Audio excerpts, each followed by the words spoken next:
2. 1.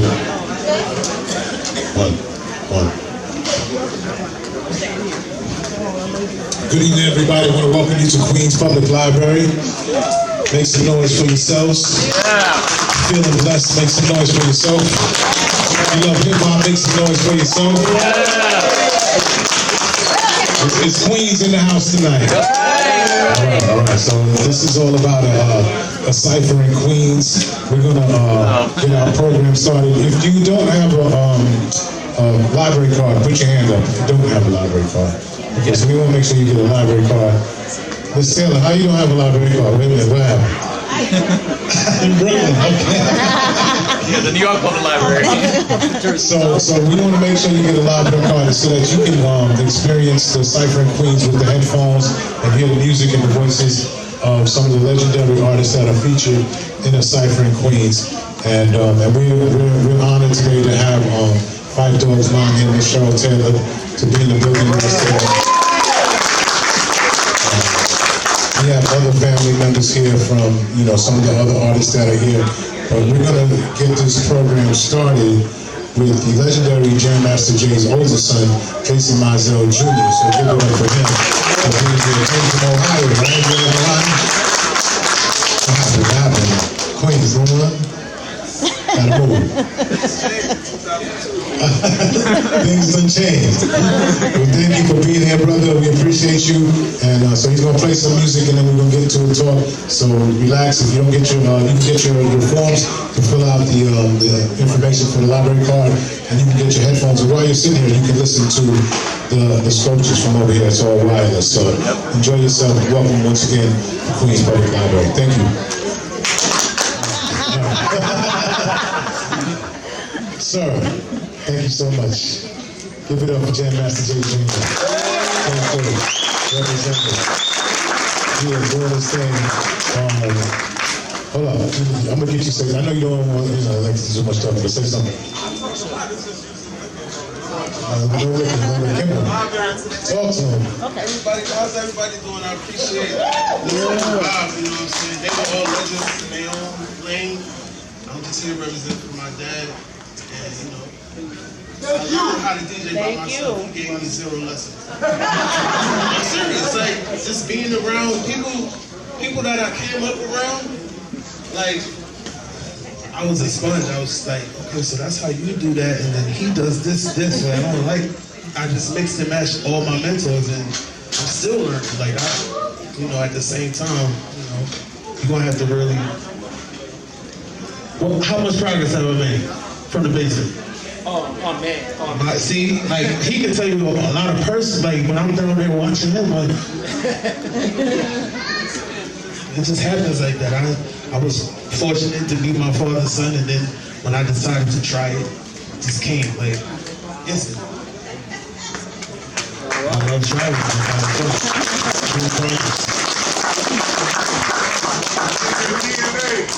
It's his DNA, that's what you said? Yeah. What you said about the statues that got the nose? That's definitely a Mizell nose up there. I look like you can do that. I mean, that stuff over there is amazing. I appreciate him so much for taking this time to do that work. Like, hey. How long did it take you? Come on up. Please, ladies and gentlemen, put your hands together for Cheryl Banfield. So Jason, come on over. You got some questions. Come on. I don't care. Come on. It's 2020. Sit down, or you can stand up. Help you. I'm chilling, man. So, to answer your question, yeah, like how much time did it before you perfected? I'm sure you had a few molds. Like, how did you get the Mizell nose to where you got it? Well, I scour the internet for as many photos as possible, and there's one photo of Jay holding up his son, and that's a profile view. So that I was able to see a profile picture, and of course he's got pictures of himself looking straight into the camera. He's doing that. So I got the up shot. He's doing that. You know, he's also on the floor, so you get multiple angles. So put all those pictures together and just kind of crafted it. And thank you for saying it like the nose, because that took a while to start. The nose. So, man, so you used a picture of him picking needle, that's what you're saying? Yes, indeed. Yes, indeed. I don't know if he can still do it. I don't think he can hold me like that no more. No comment. No comment. He was swole, but he wasn't cocksole like that.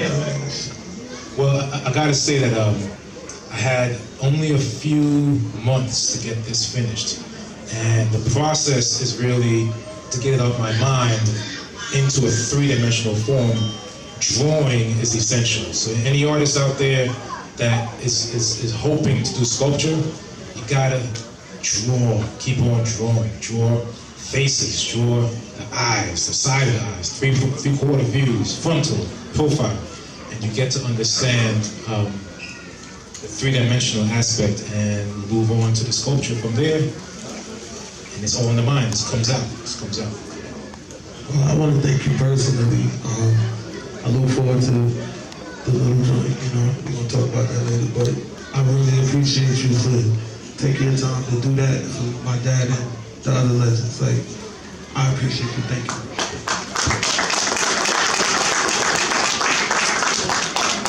Thank you, sir. We'll run out. Hang on. So, this is the Sherwin, and I met Sherwin in Socrates Park. It's in Astoria. So I don't know if anybody's familiar with that park. It's near Astoria Projects. I went out there, right? And I was doing a project in the hip-hopping park, and he was getting ready to prep, putting up the exhibit, and I hadn't seen it yet, but he had the miniature, and I was like, that's awesome. And I said, you know, I don't know how long it's going to be here, but I want to have you come to Queens Public Library, and I want to have it in Queens Public Library. And he was like, yeah, absolutely, you know. And then when I saw it, I was like blown away, because, you know, we in hip-hop, we don't see anything like that of any of our hip-hop heroes. You know, nevertheless, heroes in general, hip-hop, you know, scientists, hip-hop mathematicians, you know, whatever it may be. We don't see these people, you know, and we're like, we need to see more images like that of our heroes. And I want to bring it to a place that's for the public, that is free, and people can come in and look at it. Kids, little kids who've never heard of these artists can come in and look at these people and go like, wow, I want to find out who they are, I want to Google them. And so tonight is groundbreaking for a number of reasons. First of all, there is no public library that has done this anywhere in the world, to have this type of tribute to hip-hop artists and African-American people of color around the world. And to have it done the right way, where, you know, we have Jason Jr. here, and we have a number of people representing the different families that are here to come in and be part of what this culture is all about. My whole mission here at the Queens Library is to bring the hip-hop story to life, so people can know where all these artists came from. We know that different areas in the city were doing hip-hop, and we are aware of that, but there was a scene that was in Queens that we want to make sure that we capture while these artists are still here. Some of these artists are still alive. Some are not artists that they might not have come out with records, but they were DJs on the scene, or they were MCs out here, or they were promoters, or they were dancers, or they were writers, and they were part of the scene. They are the ones that influenced the Run DMCs, the LL Cool J's, and those people never got their just due. So we want to tell that story so that people know while they're still around. I mean, I got my man DJ Divine here from Infinity Machine. He's foundation of Queens from day one, you know. In maybe about 30 days, we're going to do a whole thing on Flyer Night, all the flyers that came out of Queens. And when Queens DJs went to the Bronx, or Queens DJs went to Manhattan, and 90% of them, DJ Divine is on those flyers in Infinity Machine. So he was not just in South Jamaica, he was going to the Bronx, he was going to Harlem, he was going to these different places because he loved music so much. Because that's what made you do it. You know, we wasn't making no money off of it back then. You wanted to do it because you really wanted to be out there and see what was going on, and you had the sound system. And anybody who knows Infinity Machine, they had the sound system. So these are the things that I heard when I was, coming up out here. Some of the flyers mentioned this place called Encore. I don't know if folks have ever heard of Encore. All right, that's right here. This is Encore right next to us. That's Encore. I built Encore. Physically built Encore with my hands in the home. And put the sound system in there and put everything. Was the first DJ to open Encore up. And then once it got crazy and people know with drugs and everything else that was going on in the South Jamaica, Queens, I was like, I'm going back to Brooklyn. I'm going back. And I went out and started DJing in other places. But this is Encore. And a lot of those flyers, it says 89-25, Mary Boulevard. That's 89-25, Mary Boulevard, right next to us. So that's Encore. So the Queens Library is Encore. That's where a lot of these hip-hop artists were coming back in the early days. And Russell Simmons was starting to do his Rush promotions, and all of that was starting right here in Jamaica, Queens. So anyway, I just want to give you a little backtrack on that right there. But Sherwin, tell your story, tell you how you got to this point, everything that inspired you, coming from the Caribbean. My family's from Trinidad, his family's from Trinidad too, so we got like 20 jobs, right? Just about. So go ahead, bro. Give it up for Sherwin Banfield. Thank you. So, as Ralph was saying, I immigrated from Trinidad, and I landed in East Orange, New Jersey, home of the Fugees, right? And now I'm in Queens. Now, when I was in Jersey, I came with calypso and reggae as like my music. When I landed in the United States, it was all about hip hop. Everywhere I went was hip hop. So you turn on the TV, and there's Ralph Daniels, video music box, and I'm seeing Run DMC. I'm seeing the visuals to the music that I was hearing. And of course, as an artist, as a young artist, that sparked my interest even more. So you have Run DMC in this style, this fedora, you got the tracksuit, you got the Adidas. It was amazing. So over the years, listening to hip hop, and then following my path as becoming an artist, studying drawing, studying photography, printmaking, painting, and eventually going into sculpture. Once I found my voice, I started to incorporate my story. And the Cypher in Queens is a part of that story. It's about me migrating with my sound and how that sound morphed into the love of hip hop, right?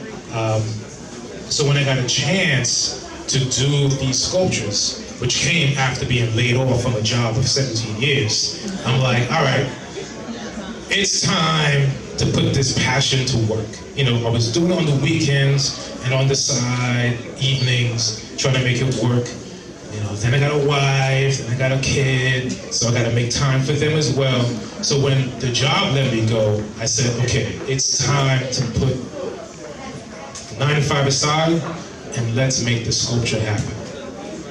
So the first opportunity I had, I sent out applications to fellowships, to residencies, all art related, and Socrates Park is the one that hit.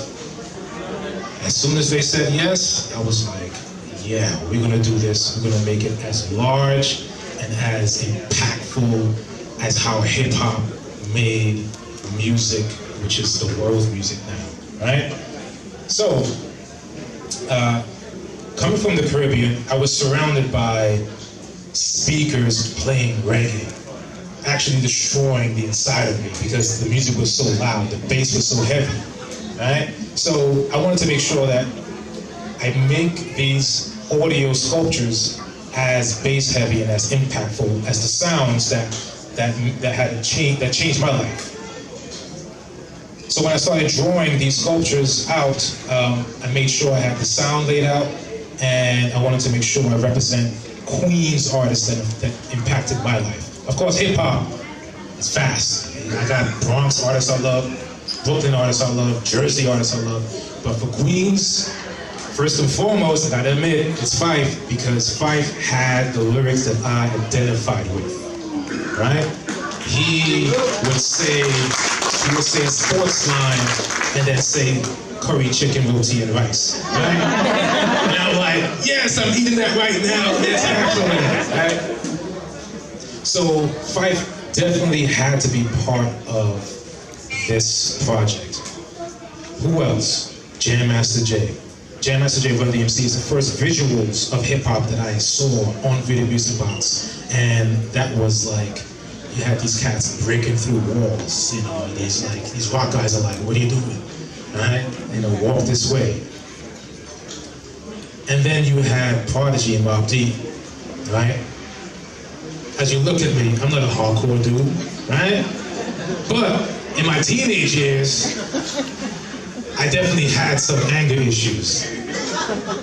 So Mobb Deep was a way of me getting that out without, you know, doing any harm to myself or anyone else. So listening to Mobb Deep really, you know, allowed me to express myself. And I connected with that. So, and I remember seeing Prodigy on the train one time. I was like, that's so my three artists that I wanted to monumentalize was Fife, Jam Master Jay, and Prodigy, who are from the golden era of hip hop, which that golden era kind of comes into the artwork as you see it. And they represent different styles when hip hop was an art form of different styles, right? No comment on today's hip hop. So, the opportunity came with Socrates, mixed that with this idea, mixed that with the grant that they gave me, which wasn't enough for this idea. So I had to put my own into it to make sure the vision came out. And working for 3 months on this project in the basement of my building, I was able to sculpt in clay and develop each artist by looking at pictures of them, looking at their music videos, their interviews. I remember the video for Jazz, Who Got the Jazz, where he's wearing, you know, this baseball cap and the starter jacket, and that was the image of Fife that I wanted to embellish. And for Prodigy, it was him with his bandana, and for Jam Master Jay, it was definitely, you know, his style is unique, so it's easy to remember Jam Master Jay. You can easily identify him. So, and that's the journey that I went on, and I definitely listened to their music as I was sculpting each artist, so that I can channel the energy and channel the DNA that is in Jam Master Jay, you know, son, and it became what it became. It became the Cypher, you know, and the music is a huge part of it. So, unlike other sculptures, when you go to parks in New York City, when you go to museums, you see a sculpture, and it's like, oh, that's interesting. It's made in 1530, whatever, and you know, his name. I wanted to make sure the sculptures not only have the image, but also have the music, the catalog, the artist's legacy playing through the sculptures, so that you can get a full experience when you are viewing and listening to these sculptures. So the music, the identity, the sculptures came to be, and I'm ecstatic to have it here at the Queen's Library, because, you know, this is a place where people come to have a peace of mind, to study, to debate ideas, to just relax. So having the sculptures here, you know, the viewers can come, learn about the sculptures, listen to them, debate, and learn as much as they can about the individuals, the artists, and who they became, what their history was, and hopefully, the point is to influence another generation of young creatives into a direction. Thank you so much. Sherwin, if you don't know, if you didn't get your headphones yet, you mentioned the soundtrack. You know people have their headphones on. You get your headphones and you can listen to the soundtrack coming right now from those statues in the back. So if you want to go to the help desk here, the circulation desk, they can get you your headphones and you can get hooked up right now. Just make sure you return them back before you leave, so that you can make sure that you don't get charged for it. All right, it's free, but you don't want to get jammed up. Take them home on the stage. All right. So, Sherwin, I want to bring up. You mentioned your favorite artist out of these artists is Phife Dawg from A Tribe Called Quest. Any Tribe Called Quest fans in here? Yeah. You know, Queens has a rich history of jazz and hip hop, and that's what the Tribe Called Quest put together. You know, it's that sound.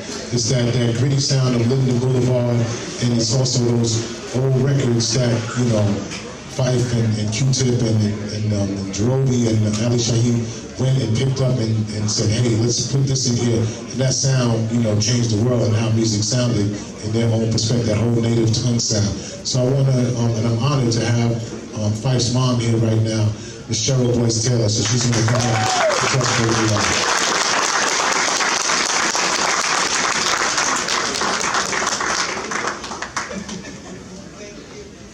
Give it up once again, y'all. That's it. Hello. It's so wonderful to see so many people out here tonight. And I really want to thank you, Ralph, for this opportunity and for bringing this work here. Thank you so much. I'm also Trinidadian, so I don't know what's going on tonight. You may have to go get some roti. I also want to thank Sherwin very much. We met, and he's a delightful young man, and I so appreciate you bringing this work to this community and to the world, particularly in this time when we need role models so much. So thank you. I want to thank all of the Queensborough Public Library family and all of you guests that are here to listen. Thank you for your love and your support. I have to say it's about 3.5 years since we lost Phife, or Malik as I call him, and the tributes keep coming, the love keep coming. I'm really, my daughter-in-law and I are totally in awe that this is still happening. So thank you for appreciating him and his music, Jam Master Jay and Prodigy. Thank you for supporting all of our brothers. I know she's going to read a piece for us, but you told me that you would come here. Oh, okay. All right, we can get to that. And I want to say that Phife spent a lot of time here as a little boy because his dad worked here for a while. So this was the meeting place for the family before going home. So he spent so much time here. I'm sure he's here tonight saying, yeah, I know that place. So this, and I did a lot of schoolwork in this place too. So I appreciate that it's here. We're from St. Albans, so this was the meeting spot. So when I originally called Cheryl, she told me that she was a poet, and I didn't know that. And I was like, oh, so that's where Malik gets this from. So if you don't mind, she's going to do a few pieces for us right now. How about that? Yeah. I also want to thank my family that's here, the Swinger family. Thank you.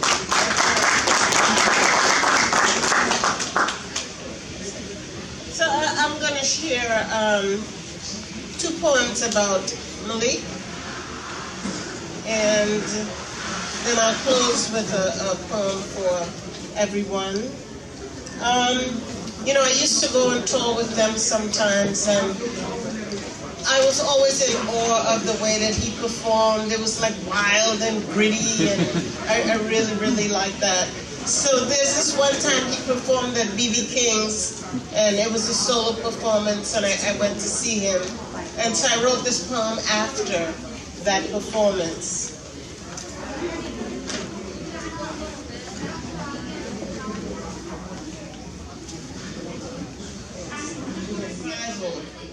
I watched him build a wall, watched him build a revival tent, my son with his own breath. A bobblehead nodder, his eyes did amaze me, his arms did amaze me. Flex, point, a black maestro, that curled trini mouth, wild, almost medicine. Make some noise, make some noise, make some noise, we in New York. His voice did amaze me, but it was the ones who screamed. I watched them become cartoonish and off-kilter, voice thin and whiny, hollow as Bajan coins. I watched my son imbue them with his hip-hop moonshine.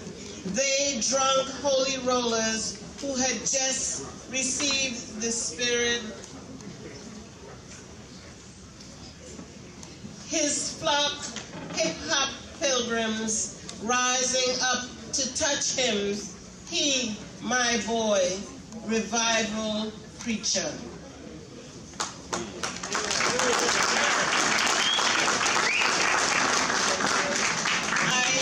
Completed a memoir on my life with Malik, Fife Dog, and includes our family as well.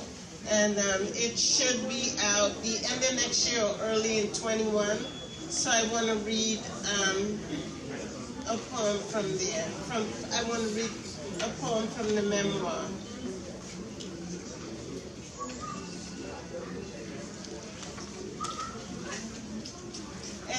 It's called 10th Grade Fly, and in April his dad and I went out to California where he lived to help his wife pack up some of his things.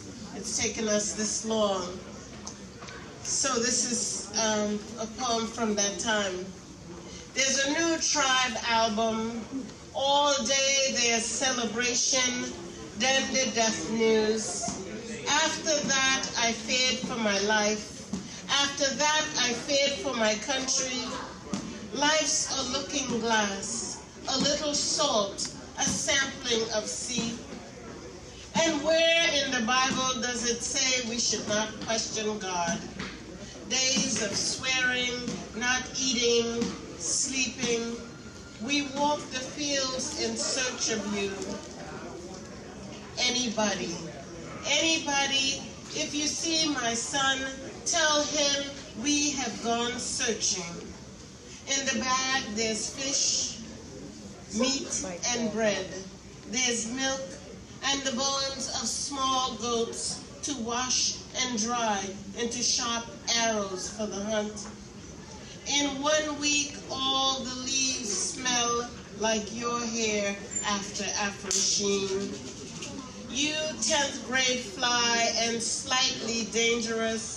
Your rhyme schemes got heat. Your rhyme schemes got heat. Finally this morning, the river sings, sun is bright, and we are smiling. Now all we need are your eyes to guide us into this aging. Dear son, please come home.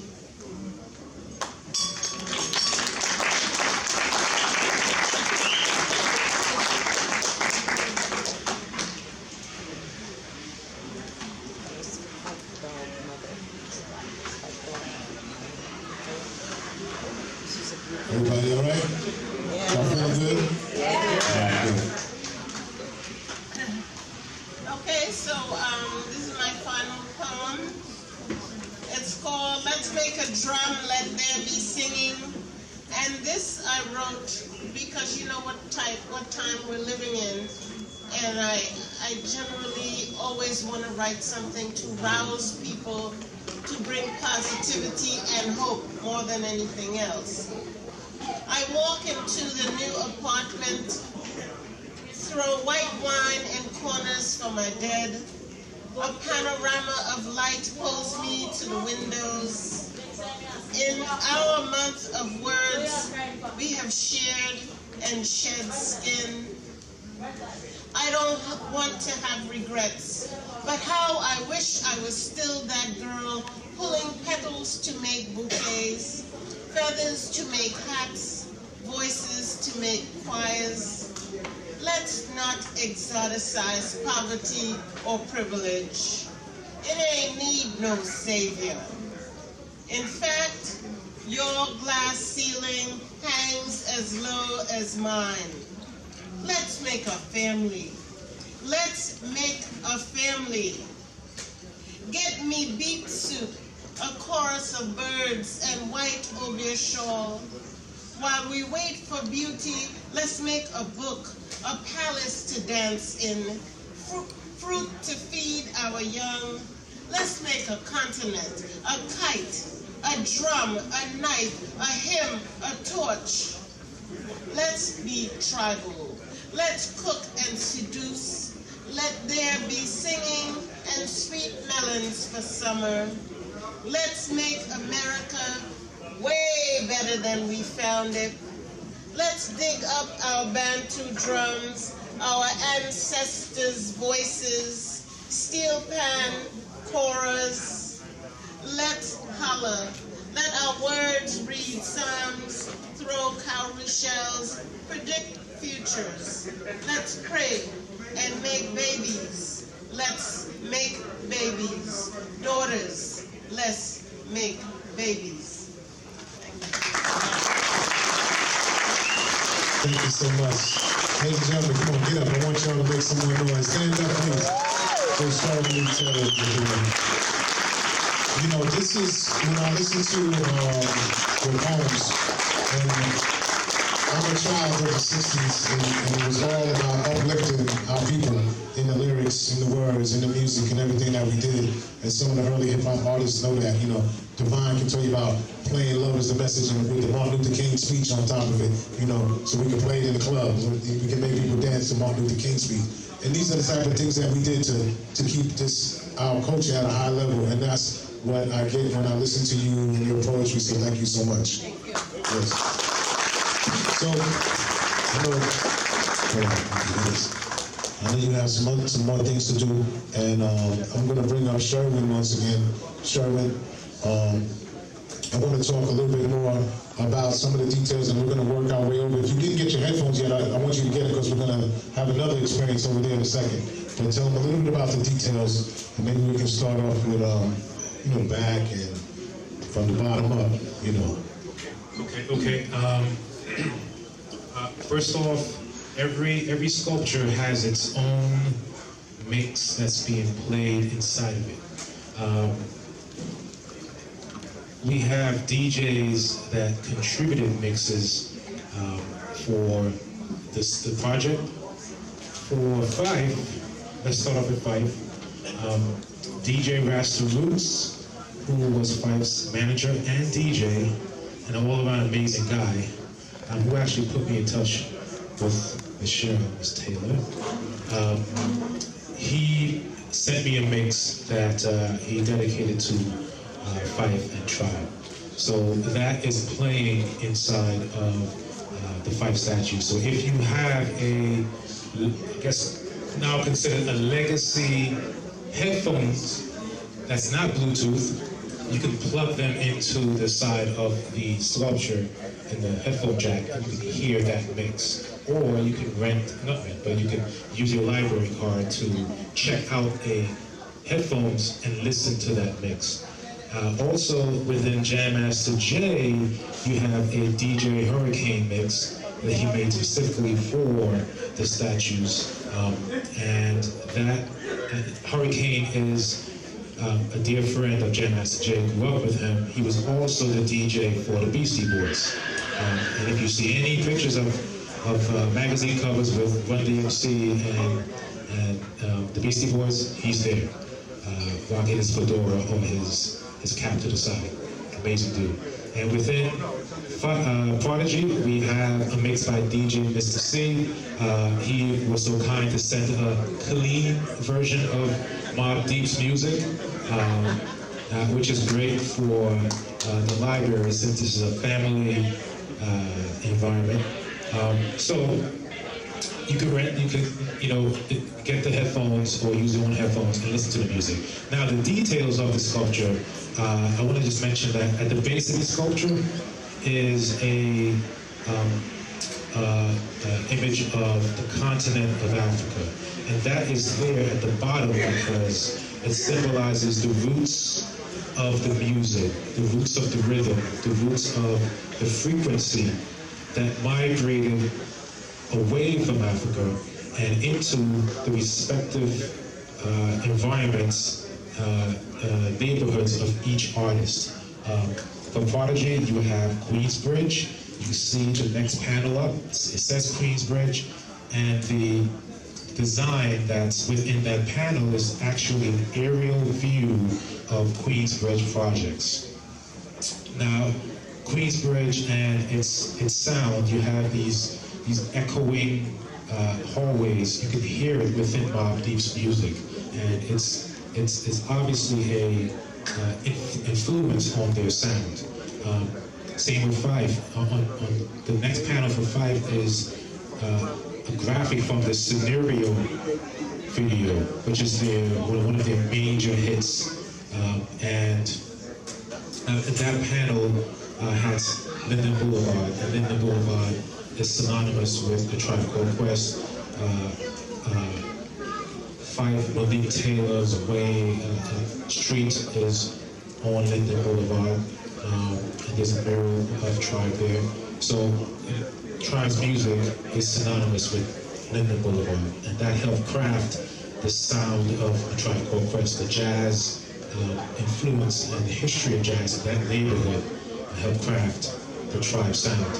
And for Hollis and Jam Master Jay, that goes without saying. Hollis, Queens, Jam Master Jay came out of here. The next detail on Prodigies is it says "You shook" in the design of the cross. He always wear a pendant with the cross, and there's two symbols, which is a scorpion and a grim reaper. Since Prodigy grew up living with sickle cell anemia, he always felt that death was close. So he had a Grim Reaper tattoo, and I chose to use that to symbolize his pain and what he had to go through. And this is why his lyrics was always so graphic and so real to him, because he never knew how long he had left, so he would lay everything out in his lyrics and in his music. And he also has a scorpion, which I believe is a Scorpio, and that's also a sign of pain. Because of course, you get stung by a scorpion, you see your thing, and it feels like you have a sickle cell. That's the same kind of pain. And then you have the Queens Bridge, the 59th Street Bridge, that Prodigy's actual bust is on top of. So he rose above Queensbridge projects to become this golden figure that represented that neighborhood. For Five, after the St. Albans graphic, you have a panel that says, "I never let a statue tell me how nice I am." When I heard that lyric, I understood exactly what he meant, because you didn't need to have validation from an outside source. Tribe was very vocal about hip-hop not being recognized by the American Music Academy, and they never got an award like many other famous hip-hop artists, or even black artists. Like, imagine Prince doesn't have an award. Like, come on, that's ridiculous. So his message was, I don't need validation from the American Music Awards institution to tell me how important my music is. He has the support of his peers. That's enough validation. right? And when I do visit schools and I give presentations, I always make that lyric a part of the presentation because kids need to know that they don't need outside validation. They need to just believe in themselves and know that they are enough, right?